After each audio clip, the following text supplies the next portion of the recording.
Do I need pathological demand avoidance in brackets PDA diagnosis in brackets attribution by Richard Woods at London South Bank University PhD student, and I'm currently on an extended gap year. So yeah, this video is probably gonna be about 10 minutes long, I think. Please don't quote me on that. That's a brief introduction. So just gonna be setting out that I am a PDA. Pointing out that some people claim that I'm not a PDA. But I don't want a PDA diagnosis, and that's actually quite ethically problematic for me to seek a PDA diagnosis, and then just ending on some reflective questions. So yeah, um, so context for this short video is that I did talk for the Disability Research Forum at Sheffield Hallam University in December 2025, in which I briefly spoke through how I meet the PDA traits that are in the academic literature.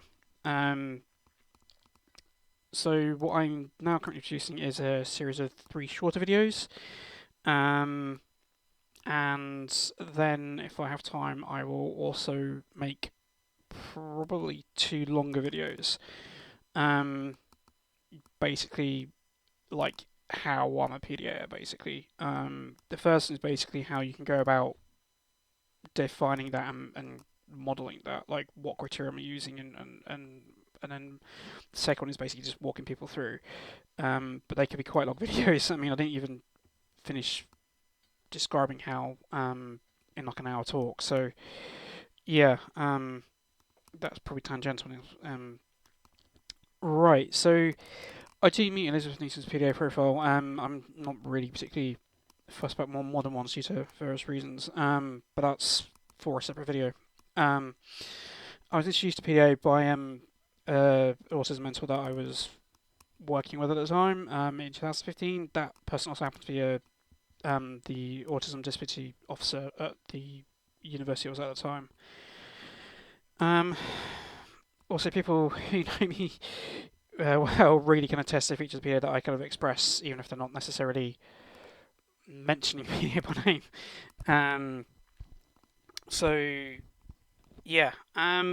Also, if one looks at my like assessment reports and other kind of medical documents, they will see various PDA features just littered throughout them, which one would expect if one is actually does meet a PDA behaviour profile.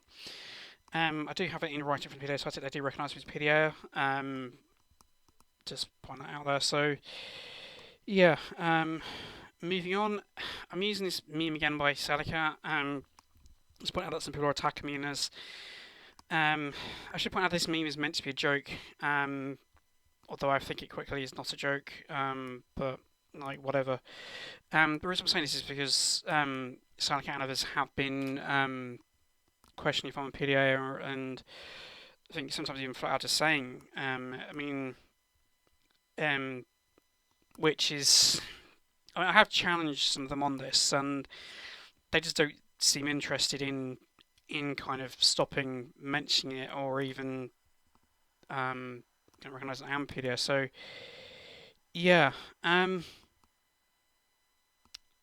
which is kind of ironic if one kind of engages with Salicat memes and stuff.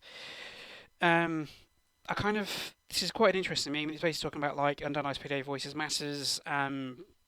And it's an interesting one because it points out the kind of the challenges in accessing PDA diagnosis and stuff. And also point out that like undiagnosed PDA voices are kind of valid. And obviously gatekeeping PDA once diagnostic access is kind of ableist and helpful. I kind of agree with those points being made. Um, this meme I'm not going to talk about too much. I mean, I disagree with some parts of it, but the bit I think is quite interesting is no one actually fully knows what autism or PDA or neurodivergence is. So, like, it's kind of a bit ironic that some people claim that I'm not a PDA when they don't know me, and I'll say generally we don't really know what PDA is. So, um, ethically, it is quite problematic for me to seek a PDA diagnosis. The first one is that I quite clearly do not want a PDA diagnosis. This is partly due to stigma and prejudice that the category seems to attract, and I have experienced this just simply from identifying as one. So that's already without a PDA diagnosis attached to my name. Um, and also partly because I think that PDA seems to be very difficult as being prematurely reified as a distinct thing by some people's biases and various sexist methods and stuff. I think that seems to be the best explanation of what's happening with it. I also prefer transactional stress models of PDA. So that's I just don't think how I would be diagnosed with PDA is what I want or how reflective of my views on it. Also, that like psychiatric diagnoses should have a clinical need for them, and while that is subjective, some people could probably say that I don't have a clinical need for it. So, for example, I already received a personalised variation of the PDA strategies throughout my life without a PDA diagnosis. So that kind of questions that is an issue. The also point is that even if I had a PDA diagnosis, those who are questioning if I am a PDA would probably still not accept it and carry on question if I'm a PDA or not, and kind of like etc. So there is some reflective questions. Is like, is a PDA diagnosis like likely to benefit me? Like, do I appear to have a clinical need for a PDA diagnosis? Like, is it ethical for me to seek a PDA diagnosis? There was a point I forgot to put in here, which I seem to have deleted, which was that there are thousands of autistic people, thousands of PDAs who want an assessment for autism or PDA, and or need an assessment for autism or PDA. So one could, I would argue, quite reasonably point out, like, why are you taking an assessment slot when someone else could be having that assessment? And I acknowledge that point. So so yeah, so I think one could question, is it ethical for me to seek a PDA diagnosis? So there's also a point of view is that, like, I am open to discussing how I am a PDA on a podcast if anyone wants to interview me about that. So I think that if it happens, it might. I don't think it would stop the attacks against me, but I do think it would. Those people who are open-minded on the topic would actually appreciate where I'm coming from on it. So yeah.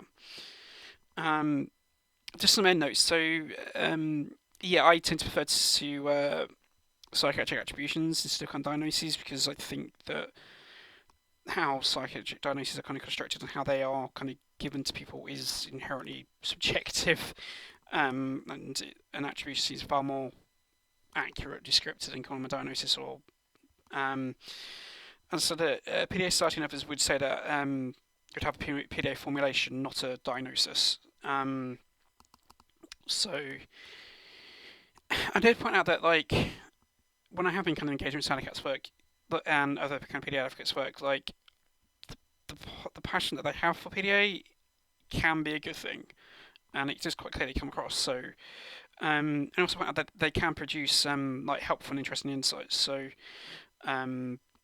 yeah, I mean, I'm trying to kind of be nice and actually, like, say good things there. So,